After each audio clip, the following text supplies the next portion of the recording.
Assalamualaikum warahmatullahi wabarakatuh. Jumpa lagi bersama saya Ahmad di channel ini. Channel yang membahas tentang akreditasi puskesmas dan seputar profesi kesehatan lingkungan. Baik teman-teman, kali ini kita akan membahas tentang perencanaan tingkat puskesmas. Sebelum kita lanjut, bagi kalian yang baru bergabung di channel ini, silahkan di-subscribe dulu ya. Dan jangan lupa nyalakan lonceng notifikasinya agar kalian tidak ketinggalan informasi menarik di channel ini. Serta jangan di-skip video ini agar kalian tidak ketinggalan informasi yang bermanfaat.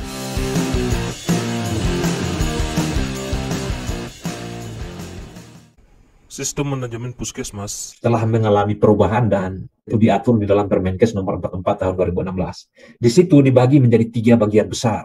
Yang pertama adalah perencanaan, yang kedua adalah penggerakan dan pelaksanaan, dan yang ketiga adalah pengawasan, pengendalian, dan penilaian.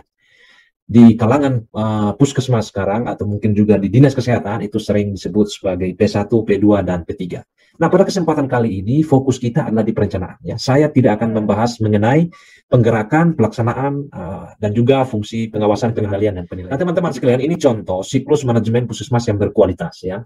Ini diambil 3 tahun, jadi 2015, tahun berjalannya 2016, ya, dan tahun yang akan datangnya adalah 2017. Ya. Nah, kita lihat di sini, di akhir tahun 2015, memasuki tahun 2016, kurang lebih ada 4 kegiatan yang harus dilakukan oleh satu puskesmas, ya. Artinya di bawah pimpinan kepala puskesmas dan seluruh jajaran. Ada evaluasi tahun 2015, ya. Ada akhir penyusunan RUK 2016, ada persiapan RPK atau rencana pelaksanaan kegiatan tahun 2016, dan awal menyusun RUK untuk tahun 2017. Ya. Di dalam proses tahun berjalan, misalkan ini tahun 2016, ya, dari Januari, Maret, April, Februari, Maret, April, sampai dengan Desember, ada kegiatan-kegiatan. Yang pasti, kegiatan utamanya melaksanakan RPK yang disusun tahun 2015 dulu untuk tahun 2016. RPK 2016. Di saat yang sama harus membahas RUK tahun 2017 atau rencana usulan kegiatan di tahun 2017 nanti. Nah, mekanisme itu pasti akan dilalui dengan lokakarya mini, ya, atau mini lokakarya, ya, setiap bulan, dan juga ada lokakarya mini setiap tribulan, ya. Dan ada juga proses di kabupaten, di tingkatan administratif, misalnya di desa yang disebut sebagai Musrenbang Des, ya, Musrenbang Cam, ya, atau Musrenbang tingkat kecamatan, dan ada Musrenbang Kam. Nah, teman-teman di puskesmas idealnya itu berpartisipasi di dalam proses Musrenbang ini untuk mengadvokasi kegiatan-kegiatan yang memang seharusnya dilakukan oleh aparat di tingkat desa, atau berdiskusi tentang aspirasi dari masyarakat desa yang perlu untuk dilaksanakan oleh puskesmas. Nah, di bagian akhir 2017 ada evaluasi terhadap pelaksanaan RPK, kemudian di akhir tahun juga menjadi akhir dari penyusunan RUK, ya, atau rencana usulan kegiatan, sekaligus mempersiapkan nanti di tahun 2017 rencana pelaksanaan kegiatannya seperti apa. Nah, di awal juga sudah harus membuat rancangan awal dari RUK untuk tahun 2018. Nah, teman-teman sekalian, saya akan coba membawa kita semua di dalam alam pemikiran tahun berjalan 2021, ya. Nah, sekarang kan ada di periode akhir Februari 2021, ya. Seharusnya atau idealnya setiap kepala puskesmas beserta jajarannya itu sudah melakukan evaluasi terhadap kinerja yang dilakukan atau kinerja pelaksanaan kegiatan yang dilakukan di tahun 2020. Itu harus sudah dilakukan di akhir 2020 memasuki awal Januari 2021. Sekaligus ada penetapan RPK atau rencana pelaksanaan kegiatan di tahun 2021 yang sudah direncanakan dari tahun 2020. Tahun ini tinggal melaksanakan saja. Nah, di saat yang sama juga, kepala puskesmas bersama jajarannya harus mulai menyusun rencana usulan kegiatan tahun 2022, ya, untuk tahun 2022. Dan idealnya, ya, menurut interpretasi saya, itu bulan Maret sudah finalisasi. Jadi kita ikut Musrenbang Des, ya, yang dimulai dari Januari, Februari, ya. Turun ke sana, advokasi, menyerap aspirasi, melihat masalah kesehatan, analisis situasi di sana, ya, buat prioritas, analisis penyebab sampai pada rencana intervensi. Tinggal kita finalisasi rencana usulan kegiatan untuk maksudnya ini untuk 2022, ya, ini bukan 2021, maksudnya untuk 2022, ya. Sudah harus difinalisasi. Nah, kalau terjadi keterlambatan, ya pasti akan sulit, ya. Sehingga muncul kemudian kami berusaha untuk memasukkan rencana seperti ini, tapi tidak diakomodasi dinas kesehatan, tidak diakomodasi pemerintah daerah, hanya bergantung kepada dana BOG, dana CKM, dan seterusnya. Ya, karena mungkin saja kita tidak patuh pada jadwal, sehingga tidak ketemu ketika puskesmas mau memfinalisasi RUK untuk 2022. itu sudah tidak inline atau tidak sejalan dengan proses perencanaan di Musrenbang Des, Musrenbang Cam, Musrenbang Kap, forum SKPD atau forum OPD atau forum perangkat daerah. Seterusnya masuk nanti ke tahapan-tahapan selanjutnya. Nah, teman-teman sekalian, penting sekali kepala puskesmas, pengelola program, ya, tim admin di puskesmas itu paham tentang siklus atau schedule dari perencanaan dan penganggaran. Kalau di aturannya itu Musrenbang Des, kemudian Musrenbang Cam, atau Musrenbang Des, Musrenbang Kel, kelurahan. Kemudian ada forum SKPD atau forum perangkat daerah sekarang ya, untuk membuat rancangan ya, RKPD ya. Kemudian ada Musrenbang Kabupaten Kota di bulan April ya.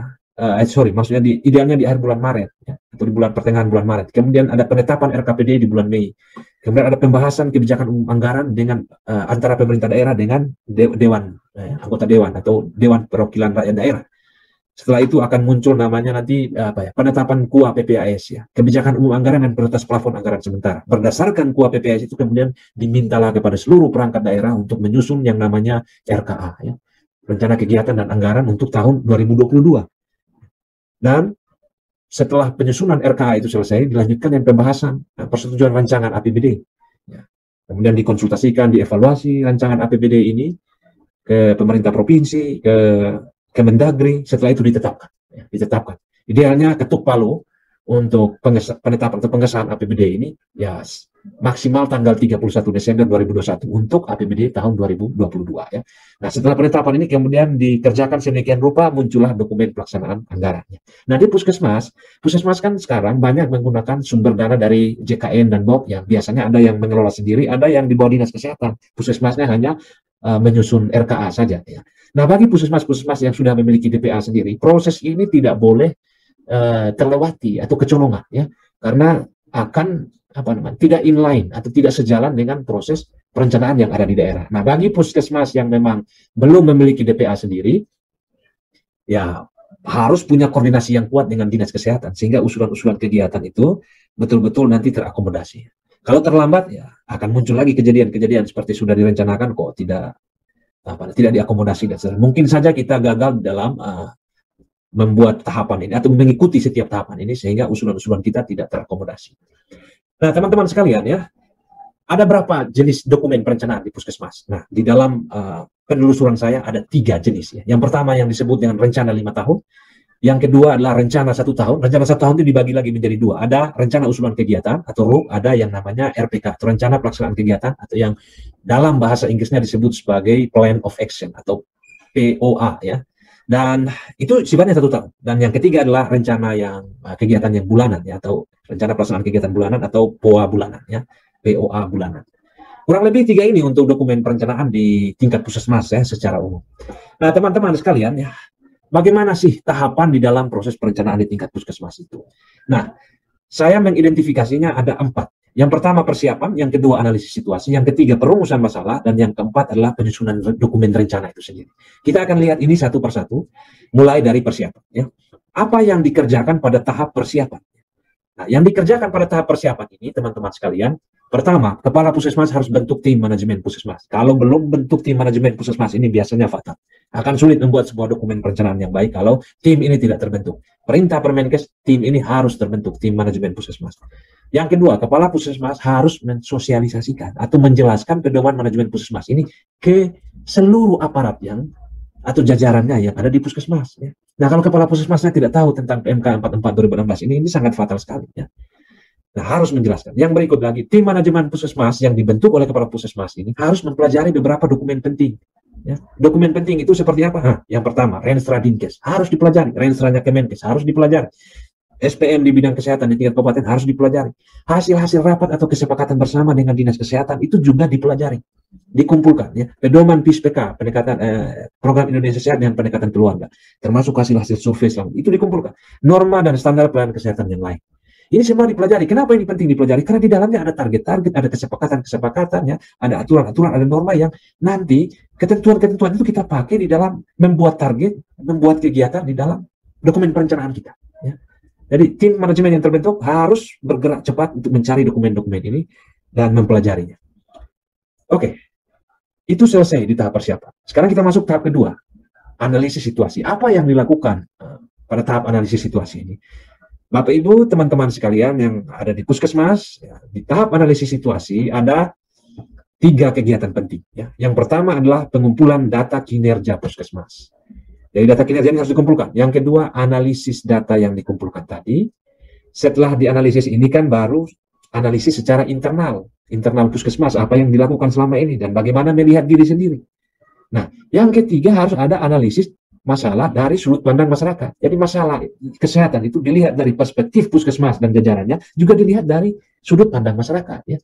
Ini harus pas kedua-duanya. Jangan-jangan menurut puskesmas itu masalah, tapi menurut masyarakat itu bukan masalah. Atau jangan-jangan sebaliknya, menurut masyarakat ini masalah, tapi menurut puskesmas itu bukan masalah. Dua hal ini harus diharmoniskan. Ya. Dan ini tugas di analisis situasi. Nah, data kinerja seperti apa yang dikumpulkan? Nah, ini saya cepat-cepat saja tampilkan kepada teman-teman sekalian. Nah, ini data dasar, identitas puskesmas. Jangan sampai puskesmasnya tidak punya nomor registrasi. Ini harus diurus ya. Identitasnya harus jelas, wilayah kerjanya mencakup desa apa saja. Terus manajemen puskesmas selama ini bagaimana? Gedung dan sarana puskesmas yang termasuk aset ya. Jejaring puskesmas ada berapa pustu? Kerjasama dan lintas sektor selama ini seperti apa? Potensi sumber daya yang lain di wilayah kerja puskesmas. Sumber daya manusia kesehatan atau tenaga yang di puskesmas itu bagaimana? Rasionya, jumlah ketersediaannya itu direview dengan aturan-aturan yang ada. Kemudian kondisi ketersediaan peralatan di puskesmas ya, sarana prasarana yang ada di puskesmas. Ini dikumpulkan. Ini data dasar yang sangat penting ya sebelum kita memulai pekerjaan perencanaan ya. Nah, yang kedua teman-teman sekalian ya, data-data program, ada upaya kesehatan masyarakat atau yang kita sebut sebagai UKM ya. UKM esensial. Nah, di UKM esensial itu kurang lebih ada program dari promosi kesehatan, ada program kesehatan lingkungan, ada program pelayanan gizi KIA dan KB, ada program pencegahan pengendalian penyakit tidak menular, ya, ada surveillance, ada pencegahan pengendalian penyakit menular. Nah, seluruh data-data yang terkait dengan kinerja program ini dikumpulkan, ya, data-data programnya, baik itu inputnya seperti apa, prosesnya, kemudian cakupan programnya. Itu kedua. Yang ketiga, data-data program upaya kesehatan masyarakat yang termasuk UKM pengembangan, ya, UKM pengembangan UKM yang tidak harus ada, tapi bisa dikembangkan puskesmas itu bergantung kepada potensi yang ada di puskesmas, misalnya data dari program UKS, ya kalau memang ada sekolah di sana, kemudian ada kesehatan jiwa, ya, kemudian ada kesehatan gigi masyarakat, seterusnya kesehatan tradisional, kesehatan olahraga, sampai pada pelayanan kesehatan lain, ya, termasuk lansia. Cakupan programnya juga dikumpulkan, ya. Kalau bisa time series 3 tahun terakhir, 5 tahun terakhir, itu sangat penting nanti dalam bagian analisis. Yang berikut lagi teman-teman sekalian ya, data-data program yang terkait dengan upaya kesehatan perorangan ya, data-data UKP ya, di bagian poli rumah sakit ya, poli rawat jalan atau poli rawat inap, dan data kinerja lain.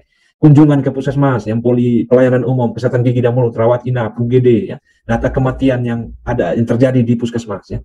Atau data kinerja pendukung seperti data keperawatan kesehatan masyarakat, data-data yang dari laboratorium, kemudian ada data kefarmasian ya, LPO ya.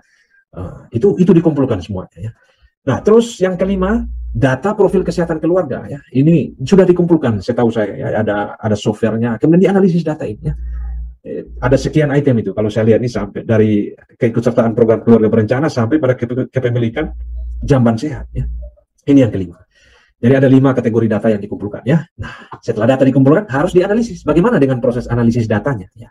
Nah, proses analisis data ini bisa dilakukan secara deskriptif ya. Misalnya analisis waktu dan tren. Kita lihat data-data yang dikumpulkan tadi. Kita petakan menurut waktu ya, bisa per bulan ya. Misalnya Maret, April, Mei atau bisa tahun 2017, 2018, 2019 misalnya untuk kunjungan ibu hamil. Kita lihat trennya membaik, meningkat atau menurun. Nah, itu analisis dari segi waktu, variabel waktu atau analisis tren secara deskriptif. Bisa juga analisis deskriptif terhadap karakteristik orang atau karakteristik demografi. Kita tahu pada kelompok umur berapa ya.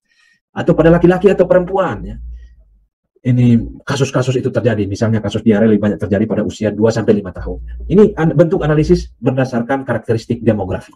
Kemudian analisis berdasarkan tempat, misalnya ya di desa ini, desa A, desa B atau desa C ya. Bisa disandingkan juga nanti dengan analisis tren ya. Ini analisis deskriptif berdasarkan tempat. Kita ingin tahu di tempat-tempat mana saja kasus-kasus itu terbanyak ditemukan ya. Itu analisis tempat. Nah, kemudian ada analisis yang sifatnya komparatif, membandingkan ya pada desa tertentu mana yang lebih banyak kasus terjadi, ada laki-laki atau lebih banyak terjadi pada laki-laki atau lebih banyak terjadi pada perempuan misalnya ya. Itu analisis komparatif. Bisa juga analisis hubungan, misalnya kita ingin tahu bagaimana sih hubungan antara satu program yang di KIA misalnya K1 dengan K4-nya, K1 dengan persalinan normal, K1 dengan kunjungan nifas, itu bisa dianalisis. Apakah kalau K4-nya K1-nya naik ya, K4-nya juga ikut naik ya, pertolongan persalinannya juga ikut naik misalnya, Nah, itu bisa analisis hubungan yang sederhana ya. Bisa berdasarkan tempat, ya, bisa juga berdasarkan variabel program. Saya kira teman-teman di Puskesmas itu sudah dibekali dengan ilmu-ilmu analisis statistik. Ya. Kalau belum tahu, saya kira fasilitas yang disediakan oleh Google sangat banyak. Tinggal di searching saja bagaimana analisis hubungan di sana. Mudah ya. Nah, apa output dari aktivitas analisis data itu, teman-teman sekalian ya? Outputnya yang pasti kecenderungan pencapaian status kesehatan masyarakat dan kinerja Puskesmas. Kita tahu di wilayah kerja Puskesmas yang saya pimpin, itu status kesehatan masyarakatnya jadi seperti apa? Apakah memburuk, apa membaik, atau biasa-biasa saja tidak pernah bergerak? Dari dulu sampai sekarang hanya begitu saja. Kemudian kita juga tahu kinerja Puskesmas. Selama ini saya sudah habiskan sekian banyak anggaran, kinerja Puskesmasnya hanya seperti ini, seperti ini. Atau saya sudah habiskan berjuta-juta, ratus juta anggaran, tetapi cakupan programnya hanya bergerak 5-10%. Nah, hasil analisis tadi kita akan temukan kecenderungan pencapaian status atau derajat kesehatan masyarakat dan juga kinerja Puskesmas. Yang kedua, kita juga tahu ketersediaan dan kemampuan sumber daya di Puskesmas. Kita tahu tenaga kita berapa ya, peralatan kita seperti apa, rusaknya lebih banyak atau lebih banyak baiknya misalnya ya. Yang berikut, kita juga tahu atau kita bisa memprediksi status dan kinerja Puskesmas di masa datang karena kita punya data urutan waktunya, time series-nya. Kalau kita punya data 5 tahun terakhir atau 3 tahun terakhir, maka kita bisa gunakan itu untuk memprediksi di tahun yang akan datang ini kecenderungannya naik atau kecenderungannya turun. Kita ada di grafik yang membaik atau grafik yang menurun. Nah, itu yang ketiga. Yang berikutnya kita tahu dari hasil analisis itu faktor-faktor apa yang membuat perubahan positif, yang membuat indikator program kita naik. Dan faktor-faktor apa yang membuat terjadinya perubahan yang negatif, yang signifikan. Apa yang menyebabkan kok STBM itu masih tetap nol, misalnya jumlah desa yang melaksanakan STBM masih nol, kok tidak naik-naik. Nah, dari hasil analisis kita bisa tahu faktor-faktor tadi, determinan. Ya. Nah, setelah kita analisis internal tadi, kita perlu juga analisis dari sudut pandang masyarakat. Nah, bagaimana analisis masalah dari sudut pandang masyarakat? Nah, yang umum dilakukan itu, teman-teman sekalian, adalah survei mawas diri atau community self-survey. Ya, kita turun ke masyarakat, bertanya kepada masyarakat bagaimana kepemilikan kartu sehat, status gizi, dan seterusnya. Atau mungkin juga dibuat kuesioner khusus dan ya kita sebarkan ke masyarakat untuk mengetahui persepsi masyarakat, pandangan masyarakat, ya, atau peranan apa yang mungkin perlu dari sisi masyarakat atau apa yang menjadi masalah dari sisi mereka. Ya. Nah, intinya lakukan ini, survei mawas diri. Toolsnya itu sudah banyak bertebaran di internet. Nanti teman-teman di Puskesmas bisa mendownload sendiri ya, bentuk-bentuk kuesioner mawas diri yang ada. Itu sangat mudah dilakukan itu. Tapi tahapan ini penting sekali supaya ada kesamaan persepsi atau minimal mengharmoniskan apa yang menjadi masalah di sisi Puskesmas sebagai institusi dan apa yang menjadi masalah dari sisi masyarakat sebagai warga negara yang perlu mendapat pelayanan. Nah, berikut teman-teman sekalian, dalam analisis dari sudut pandang masyarakat, kita perlu menggunakan kerangka pikir. Bisa menggunakan kerangka pikir dari Hendrik L. Bloom tadi ya. Ini maksudnya bukan Hendrik, tapi Henrik, tidak ada D sebenarnya ya. Nah, pakai kerangka pikir ini untuk melihat, kalau menurut masyarakat ada masalah sini, kita perlu cek di sisi lingkungan, bagaimana, di sisi perilaku seperti apa, di sisi pelayanan seperti apa, dan di sisi genetik seperti apa. Gunakan kerangka ini untuk menyusun instrumen-instrumen atau bukan hanya menyusun instrumen, tapi menganalisis juga masalah dengan kerangka berpikir seperti ini ya. Jadi kalau ada masalah, kita perlu bertanya pada determinan-determinan yang lain. Atau bisa juga gunakan pendekatan sistem ya. Ya kalau di masyarakatnya bermasalah terus mereka mengeluh masalah, ya mungkin kita perlu mengecek atau memeriksa di sistem kita apa yang bermasalah. Input kita bermasalah, proses kita bermasalah, output kita bermasalah. Atau mungkin jenis kegiatan kita yang lebih banyak pergi ke Jakarta, pergi ke provinsi, atau pergi ke ibu kota kabupaten ketimbang melayani masyarakat. Mungkin kegiatan-kegiatan kita lebih banyak kegiatan tidak langsungnya. Ya. Nanti kita akan lihat di bagian yang berikutnya. Nah, bisa juga menggunakan kerangka pikir sistem kesehatan nasional ini ketika kita menganalisis ya keseluruhan dari masalah tadi ya, dari input, proses, output, outcome, sama impact-nya ya. Nah, untuk yang seperti ini nanti tonton video saya yang bicara mengenai sistem kesehatan nasional. Nah, kita lanjut ke tahap 3. Apa yang dilakukan di tahap perumusan masalah? Ya, di tahap perumusan masalah ini ada beberapa tahapan lagi ya. Yang pertama harus analisis situasi dan identifikasi masalah. Intinya di sini adalah menyusun daftar masalah ya. Nah, bagaimana menyusun daftar masalah, nanti tonton video saya tentang analisis situasi. Ya. Kemudian menetapkan urutan prioritas masalah. Nah, ini juga saya sudah buatkan video khusus, nanti silakan nonton videonya. Yang ketiga adalah mencari akar penyebab masalah, juga sudah ada videonya, nanti silakan teman-teman di Puskesmas menonton sendiri. Saya tidak menjelaskan lagi di sini. Dan yang keempat, ada identifikasi alternatif dan penentuan prioritas pemecahan masalah. Ini juga sudah ada videonya, ya. Ya, yang menjelaskan tentang banyak cara untuk mengatasi masalah ya, dan cara-cara yang banyak tadi harus dipilih karena keterbatasan anggaran ya, dan pemecahan masalah terpilih inilah yang dijadikan perumusan kegiatan tahunan ya. Itu bisa jadi ada kegiatan yang menanggulangi penyakitnya secara langsung melalui pengobatan, ya.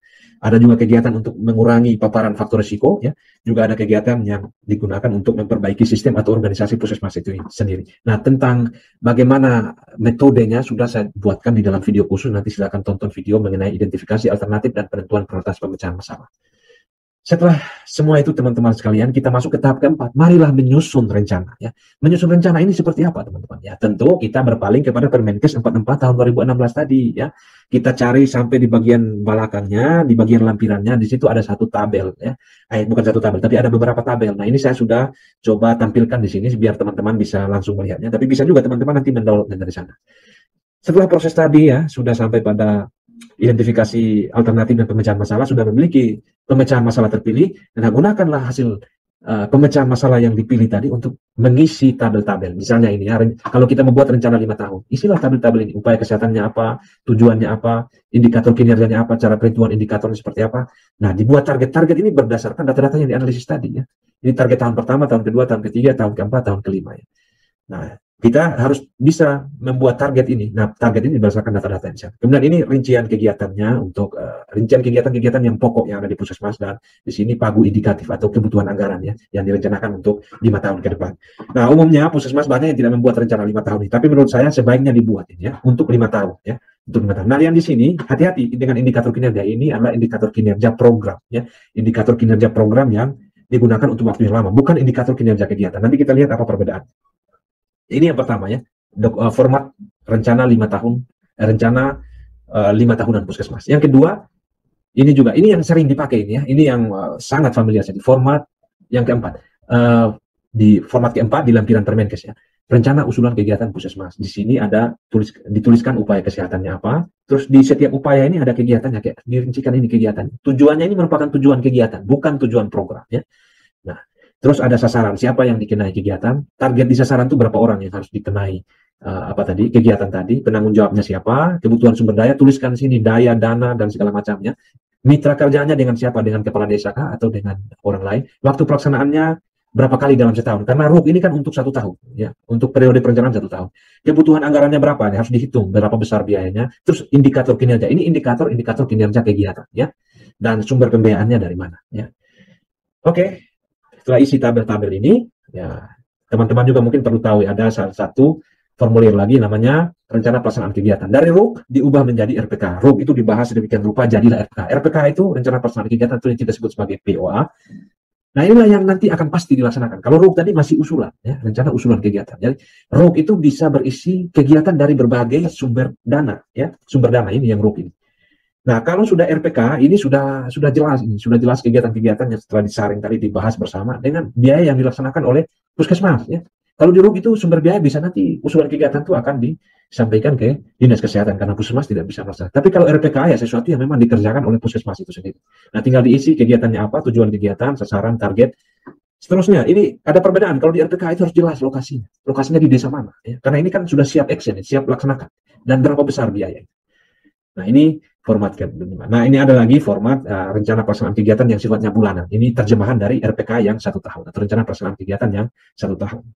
Ya, kalau di sini kan tulisannya RPK, tapi kalau yang terkenal di puskesmas sekarang itu kan POA ya, POA ya. Ya, itulah. Ya, rupanya bahasa Inggris lebih terkenal dari bahasa Indonesia. Baik teman-teman, itulah tadi sedikit pemaparan saya terkait bagaimana tahapan perencanaan tingkat puskesmas yang wajib diketahui oleh setiap puskesmas dan dijalankan tentunya. Ya, itulah tadi part pertama. Ya, jangan lupa bagi kalian yang belum subscribe, silahkan di-subscribe dulu channel ini.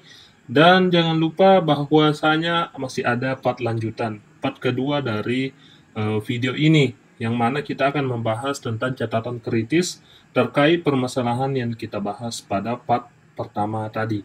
Oke, bagi kalian yang suka dengan video ini silahkan di like, dan jika kalian tidak suka dengan video ini silahkan dislike, serta bagikan juga video ini ke teman-teman yang lainnya. Mana tahu mereka sangat membutuhkan informasi seperti ini. Ya, terima kasih telah menonton video ini dan sampai jumpa.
Baik teman-teman, sekian dulu pembahasan pada kesempatan kali ini.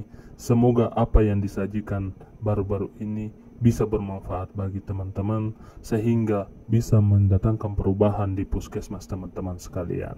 Dan jangan lupa pula bagi teman-teman yang suka dengan video ini silahkan di like, dan jika kalian tidak suka silahkan dislike, serta tinggalkan jejak digital kalian di kolom komentar.